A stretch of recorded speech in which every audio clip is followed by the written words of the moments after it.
You're listening to Sox in the Basement, a production of the Broadcast Basement Limited, where every show is 30 minutes of good and comes from a basement bar on the south side of Chicago. Pull up a stool, pour a cold one, and join us right now for Sox in the Basement. Heard everywhere podcasts can be found, and always at soxinthebasement.com.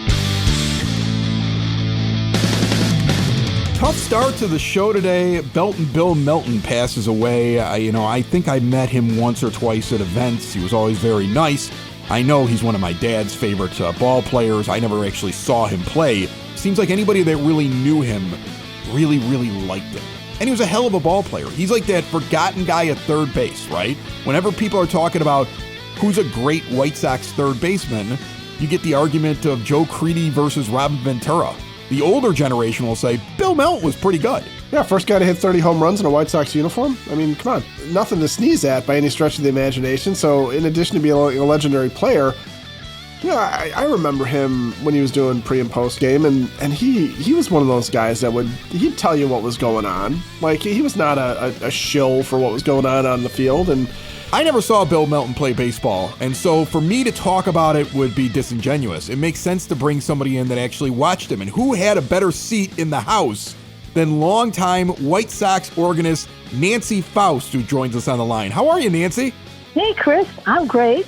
I'm very sad about Bill, of course, but great to talk to you. Oh, I appreciate you jumping on. What was his walk-up music? Did you have a standard thing for him? Did you move it around? I know that's early on in your time with the White Sox. It was very, very early on, Chris, and at that time it wasn't called walk-up music, but around the second year, which would be 1971, I was inspired to play songs that were suitable for names, only because Harry Carey made a point to focus on music that he heard out, and he'd say, oh, listen to playing something that reflects what I said, and with that, it kind of inspired me to do something for players as well as for just a broadcast that I was listening to. You know, in the beginning, I just heard Harry say something like, oh, this game is dragging on. So I might have played, kind of a drag. But then I transferred that over to players, and I started playing more things that could be appropriate for players, and Bill would be one of them. And I know that what I would have played for Bill would be, Won't You Marry Me, Bill? That was popular in those days. And I'm sure it reflected the feelings of many female fans, because he did have those movie star quality looks, and he had commanded quite a presence when he approached the plate. He was well loved by both males and females, but Won't You Marry Me, Bill would have been a good one, or Where Have You Been, Billy Boy, I suppose, something like that. You talk about his good looks, and he's in this magazine, and you sent out the picture of it. I think you have this framed up in your home, the Chicago Tribune magazine Sunday edition, and you're on the cover tussling Bill's hair as it says Nancy Faust, the White Sox music lady, and you posted this right after the news came out of his passing. Tell me a little bit about that photo shoot and that picture in particular. Well, I was very proud to have been on the cover of the magazine with two very high-profile players. I was asked to come down to Victor Skrebnevsky's studio, photography studio in Chicago by Genevieve Buck, who at the time was the fashion editor of the Chicago Tribune. She asked me to come down there and wear some fashionable clothing for the fashion section of the Chicago Trib. So I had no idea I'd be meeting Bill Melton and Wilbur Wood. It's the first time I ever met either of them, but they were there in the studio to have the shoots performed with me. So how exciting was that? And they were very good sports about it. Well, I'd say Bill Melton was a very good sport about it. Wilbur Wood wasn't too happy because he reported to my boss that the shoot was a little provocative and perhaps not suitable for the image of baseball in those days. Things have changed, of course. So, but my boss, Stu Holcomb, the general manager at the time, he was happy that we could get any kind of publicity in those days. So he championed what I did. The picture was posted on the cover of the magazine, and I was most proud. And of course, I have it framed, and I look at it every day in my music room. It's a very cute picture, and Wilbur needs to kind of chill out. But that was a different time, I guess. But here's the thing: you go and you do this shoot. You get to meet Bill. You played in the in the ballpark for him when he came up. You posted a few times on social media after he passed. You obviously had good feelings about him. Anytime I hear anybody talk about him, they say he was a really nice guy. What were your thoughts of Bill Melton when you heard of his passing? I guess I thought the same thing because I've heard so many stories, and I listened to his post and his pregame analysis, and he came across as just a no-nonsense guy, a booming voice, good looks, and just somebody that everybody liked to listen to and watch, and had a lot of respect for.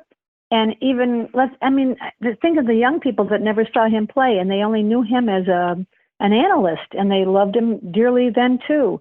So I would say that he certainly was proficient, regardless if it was behind home plate or behind the microphone. He was well respected for decades.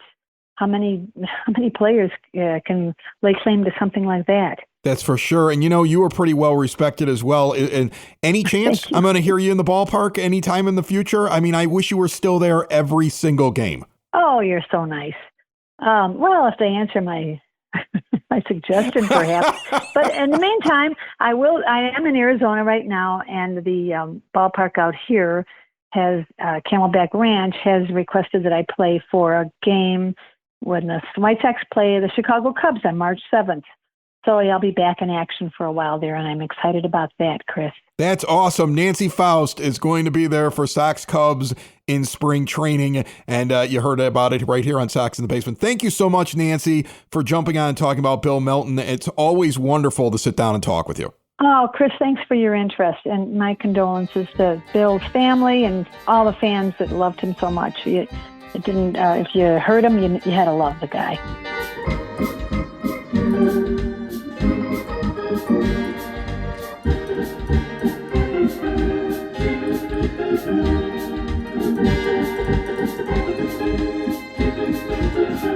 Proud to announce that just yesterday, Window and Door Superstore of Oak Forest committing to another year of supporting Sox in the Basement and bringing the best in exterior windows, doors, patio doors, and storm doors to Sox in the Basement listeners and all of the South Side. No high-pressure sales at Window and Door Superstore of Oak Forest. They are not in your kitchen. You're in their showroom.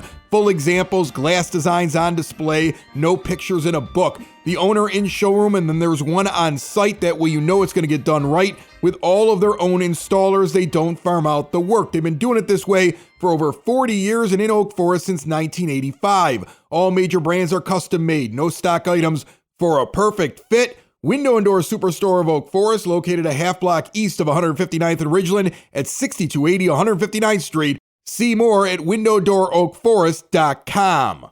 The Sox nerd on this episode later on. He's on each and every weekend on Sox in the Basement. I guarantee he will talk more about Beltin Bill Melton. We look now at what's going on with this team, and we look at what the buzz is right now around Major League Baseball, and everybody's just trying to find something to talk about every day because nothing's really happening when it comes to the trade market, and Juan Soto's kind of bottlenecked the higher up part of free agency. So then we get the same rumors about the team, right? Luis Robert Jr., they'd like to move him, but again, the price is high. Garrett Crochet, they want to move, they expect to move, and every once in a while you get a new team that's involved, like the Cubs now rumored to be involved, the Reds rumored to be involved. I still think it's going to be the Red Sox. It just seems to be the team that has the most amount of smoke. The Boston Strong Twitter page talking about how Jim Bowden suggesting that if the Red Sox offer Weiler Abreu, Tristan Casas, and Connor Wong, the White Sox would make the move for Garrett Crochet. And it's interesting to watch the fan replies in Boston. They're like, no, that's terrible. He's not worth it. We would never do that. And then you get people on the White Sox side who are like, I don't know if there's enough control. Right? Like, I don't know. I don't know if that's exactly what we want. And that's the funny thing about trade rumors. Like, nobody likes the idea. Like, you hear the rumor and one team's like, yeah, we would never do that. And the other team's fan base is like, yeah, we would never do that. But in reality, that's a pretty solid offer for Garrett Crochet. That would be a very interesting return for Garrett Crochet. That probably is in the wheelhouse of what's going to happen if they move Garrett Crochet. And we're just sitting around. I mean, look, you see Luis Severino sign with the A's. The A's gave him 3 years and $67 million. They don't even have a city to their name, and yet they can find 3 years and $67 million for Luis Severino. Right. Look at the price tag for pitching, and look at Crochet's first half, and understand he's going to be able to pitch deeper in the games, and teams know that. And look at the fact he's going to be worth about $2 million a year, while Luis Severino's getting well over $20 million. And Crochet is probably a better investment for a team. And you have to ask the question, one, why are we trading Garrett Crochet? Because we're not going to be able to go out and afford Garrett Crochet on the open market. So that means, as a team, the White Sox philosophy in moving Crochet is we are always going to develop our own talent. There's going to be massive turnover with our pitchers because it's going to be very hard to keep up when a middle-of-the-road pitcher is getting that kind of money. And that's where Severino is coming off the injury until he proves otherwise. He's not the dominant force that he was before. If he's getting that money, and you've seen some other guys, like Frankie Montas, got money 2 years and $34 million. Yeah, he got no 17 sense. a year. That made no sense. 2 years and $34 million for that guy. That makes no sense. So if that's what the price tag is for pitching early on in free agency, Garrett Crochet is worth those three names. I'm sorry, Red Sox fans. He is. He's worth a lot of names because he comes in at a low price and he can help a team win a championship. He's going to be in the top end of your rotation. And Chris Getz must smile when he sees the deal that just came through today with Luis Severino. He must smile because those kind of deals strengthen his position as the guy that's like, I have him, a lot of you want him, and I'm holding him with my price. Yeah, and the idea that someone is going to offer three pre-arb players who have shown some ability at the major league level for Garrett Crochet should have White Sox fans excited, not skeptical. Because, if you're sitting there going, well, they've got better prospects than those three guys. Yeah, they've got prospects, but you don't know if those guys are going to make it in the majors. Remember, they had the best prospect in baseball when we traded Chris Sale to them, and we saw how that turned out. So all you can do at this point is just sit there and think to yourself, okay, this is what is going to happen. Garrett Crochet is going to go out on the open market. But you're right. When you're looking at mid-level pitchers, guys that are back end of the rotation at best these days, Frankie Montas is not anyone's ace. Luis Severino is not an ace anymore. When you look at those guys getting bigger dollars and getting them from the places like the A's of all teams, then these competitors and the Red Sox really must feel like they're in a position to compete. They have their sights set on Juan Soto. They still have Rafael Devers. They still have a bunch of young players and young talent that they're working through their system. They had a pretty decent rotation last year. It wasn't great.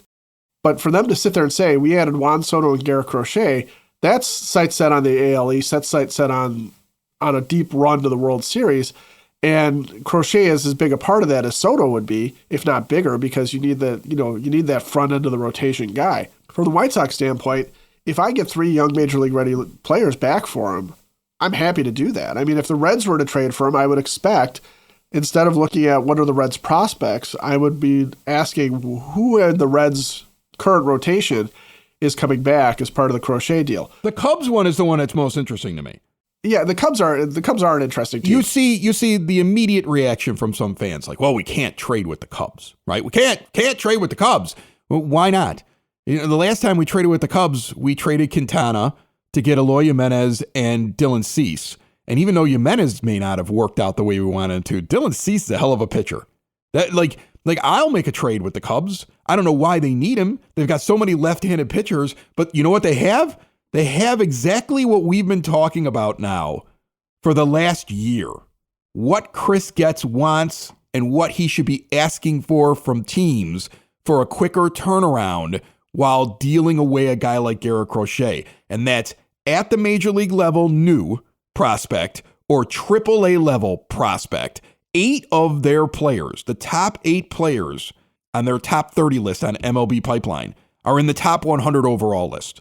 The Cubs have a lot of prospects that are not only highly ranked, but are sitting at AAA or already had a taste of the major leagues. Matt Shaw would be an interesting pickup. You all the way down.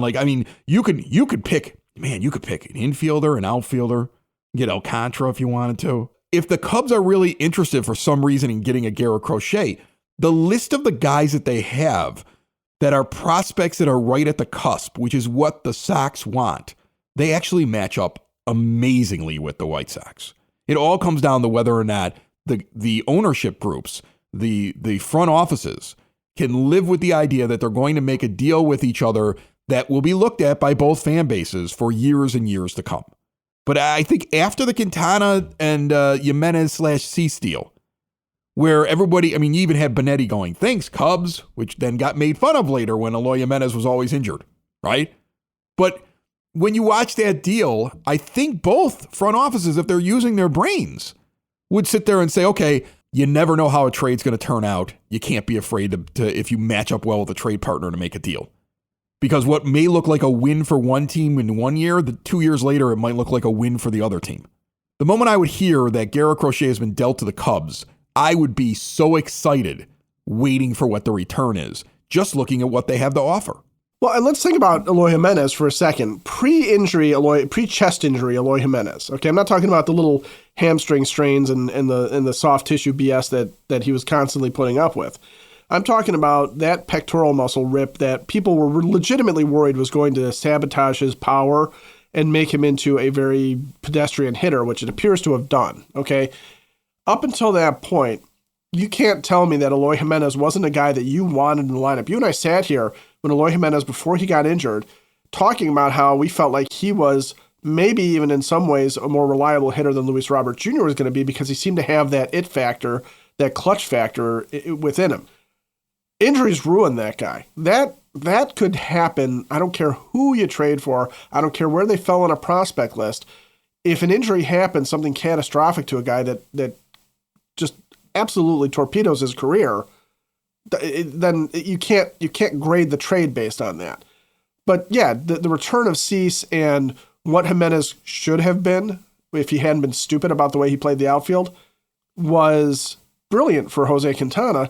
And for Quintana's part, he didn't expect him to be on the struggle bus as much as he was with the Cubs, and he started to kind of fall out. I mean, at the time when he was traded, you can't tell me he wasn't one of the most reliable left-handed starters in baseball and a guy that absolutely was what the Cubs needed. I mean, that was a win-win trade on paper. I mean, it was a great trade, and then you look at what's available, right? I mean, like I said, that 6 of their prospects that are on the top 100 MLB prospect list through MLB Pipeline, 6 of them are at AAA or the taste of the major league level, and 5 of those 6 are position players.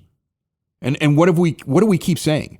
They need major league ready bats. Position players. They need major league ready bats that are close.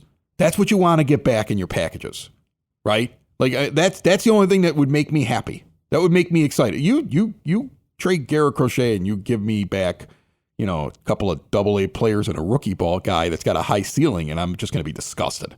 And so that's why I like the names that you see from all these teams. Every time you hear a rumor, at least they all seem like they're the type of player that we've described that they have to go out and get, and what you think that Chris Getz wants to go get. Again, until it happens, it hasn't happened, right? You can have all the conjecture and all the hope in the world that they're going to make a deal. You can look at all these possible players that they could bring in, but it takes both teams wanting to do it and then one team bringing up the price enough to where the other team is sitting there waiting. Right now, he just sits in the catbird seat. I don't know. My prediction is they go through the entire winter meetings and they don't trade Crochet, because I think that Getz is stone cold in the offseason. He's not as good at it when the trade deadline's coming and he feels like he has to move a guy. But I think he's going to hold him as close as he can until somebody bites, just like he did with Dylan Cease. Yeah, well, because again, what's the worst case scenario for him? A trade never forms, never really reaches the level of what he wants to get back for the guy.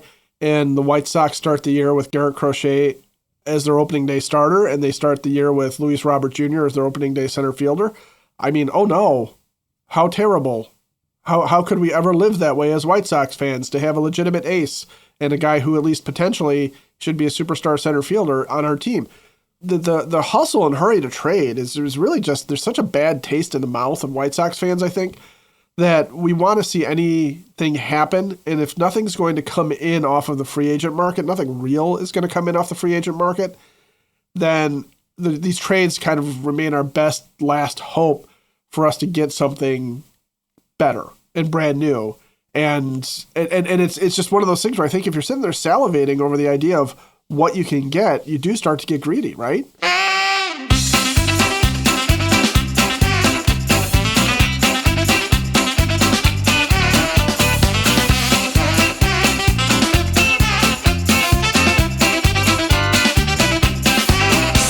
music means only one thing. We take a quick break from trade talk and we get to the Sox nerd, Dave Marin, the guy that puts all those tidbits and trivia notes up on the board at the rate. And he's brought to you by the Village of Lamont. Want to experience a downtown with real history, great eats and drinks, and green spaces filled with adventure? Visit the Village of Lamont. Shop, dine, drink, explore, and see everything they have going on this holiday season at lamontdowntown.com. Nerd, what do you got for me? Chris, the Sox nerd mourns the passing of the great Bill Melton, who died Thursday. Beltin Bill would undoubtedly be a first-ballot White Sox Hall of Famer if there was such an institution.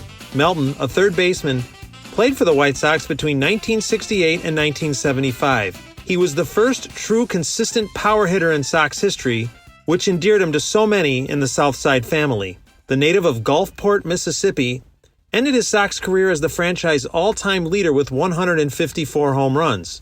He is currently ninth on that list. Melton was deservedly named to the White Sox All-20th Century team and was the club's representative at the iconic 1971 All-Star Game. Unfortunately, he did not see action in that game for the ages in Detroit. Melton served notice he would be a thumper in his first full big league season of 1969. On June 24th of that campaign, Bill belted 3 home runs in 3 consecutive bats in a 7-6 win over the Pilots in Seattle. He was the only player to hit 3 home runs in a game at Seattle's Sick's Stadium. The peak of Melton's career was in 1970 and 1971 when he hit 33 home runs in each season. The total in 1971 made him the first Sox player to lead the American League in homers, which was quite a feat considering he played half of his games in cavernous Comiskey Park. Getting that home run title was such a big deal that manager Chuck Tanner hit Melton in the leadoff spot the final 2 days of the 1971 season just to get him a few more at-bats. The strategy paid off as Melton hit 3 bombs in the final 2 games to claim the crown. By the way, those were the only 2 starts he made in the top spot in his career. The next season, things started to go south for Melton. He was limited to 57 games and none after June 23rd in that Renaissance season of 1972 because of a back injury. General manager Roland Heeman was steadfast in his belief that the 72 Sox would have gone to the World Series if it weren't for Melton's injury. Melton played the next 3 seasons for the Sox but never regained the thunder he had in 70 and 71. Heeman dealt Melton to the Angels in a trade that netted the Sox Jim Spencer after the 1975 season. He played 2 years with the Angels and 2 with Cleveland before calling it quits. Melton's final at-bat was a strikeout at Comiskey Park, where he is the Sox leader with 88 home runs on August 30th, 1977 for Cleveland. Melton's final at-bat was a strikeout at Comiskey Park on August 30th, 1977 for Cleveland. Melton, by the way, is the Sox leader with 88 home runs at Comiskey Park. In his retirement, Melton worked Sox broadcasts where he was kind of a pioneer doing in-game reports from the field. Above it all, though, Bill was a nice, friendly, gregarious man who had time for everyone. The tributes from every precinct of Sox Nation have been so genuine and so heartfelt. One came from Jerry Bilek on my X account, who summed up Melton's legacy perfectly. Beltin Bill was a huge star to us Sox kids growing up in the 1970s, Bilek posted. There's an old saying that says, you don't want to meet your heroes. It didn't apply to Bill. I met him many times in his role as White Sox ambassador. Just a great guy to talk to. Melton was one of my first heroes, as the childhood drawings of him my late mother kept demonstrated. I'll post this on my X account where you can find more of my material. Melton was also the starting third baseman in the first game I ever attended on August 29th, 1970 at Comiskey Park. My zinger? Not a zinger so much as a hope. Chris, hopefully next week at this time we are talking about Hall of Famer Dick Allen. We will learn the Cooperstown fate of the deserving Sox legend on Saturday. That's it, Chris. R.I.P. Beltin Bill Melton.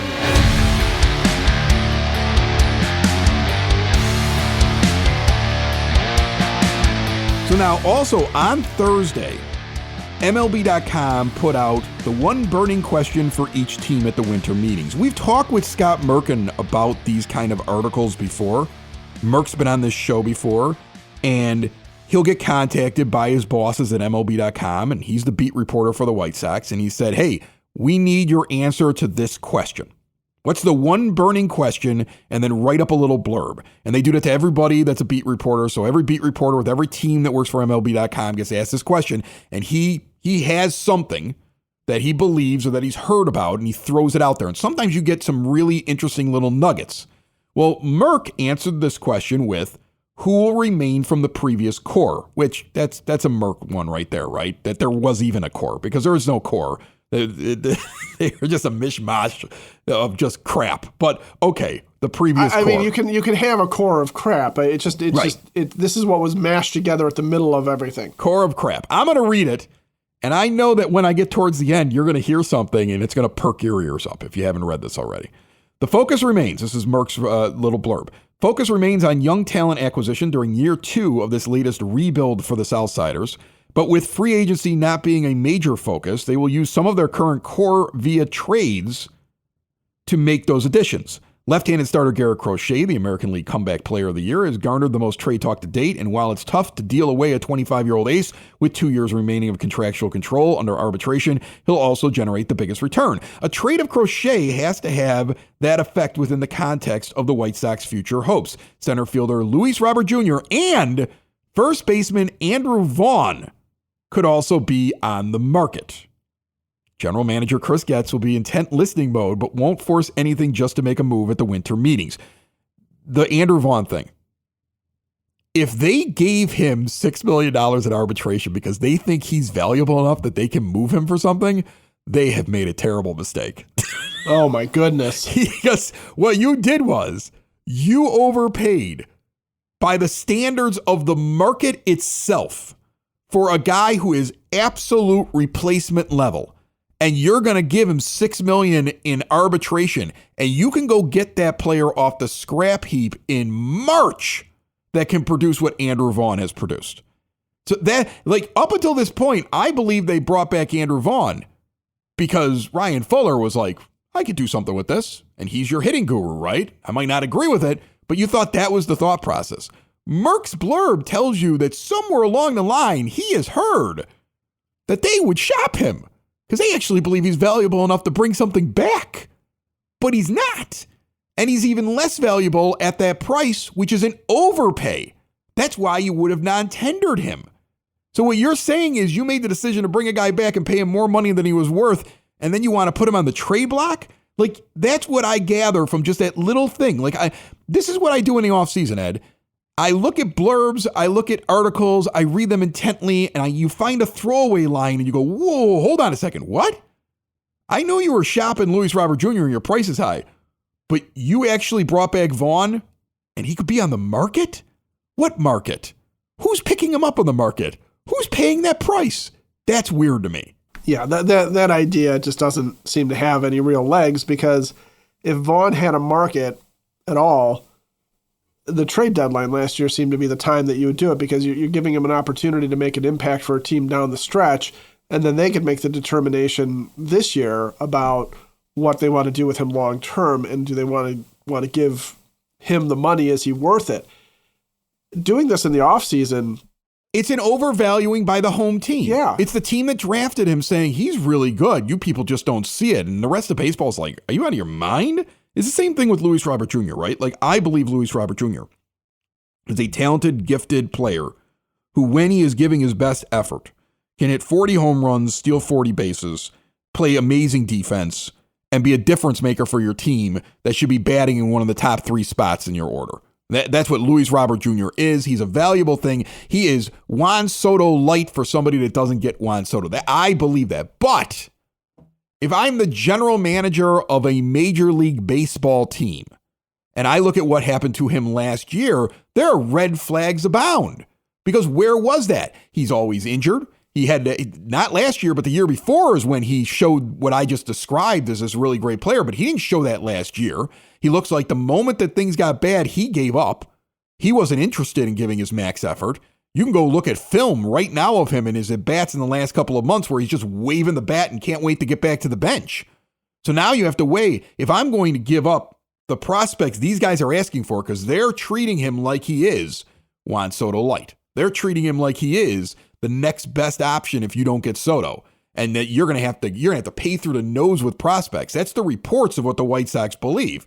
You're gonna have a hard time finding a general manager that's gonna sit there and put his job really on the line, dealing off that price. He's gonna deal off that price, hoping that 2 years ago is what he is, and that Robert will stay healthy and not get down in the dumps again and do what he did in the back half of last year if the going gets tough all of a sudden.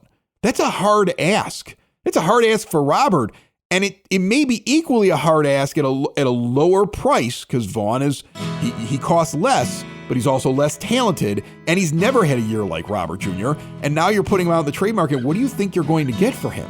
You're trying to convince somebody of his draft pedigree. Well, how does that conversation go? Look, he's a really talented guy. We just screwed him up, but you can fix him. We like this prospect. Is that the conversation? Does that work? It doesn't seem like that wouldn't work in my fantasy baseball league, Ed. Sox in the basement. Sox in the basement. Sox in the basement. Sox in the Basement. Heard everywhere podcasts can be found, and always on soxinthebasement.com.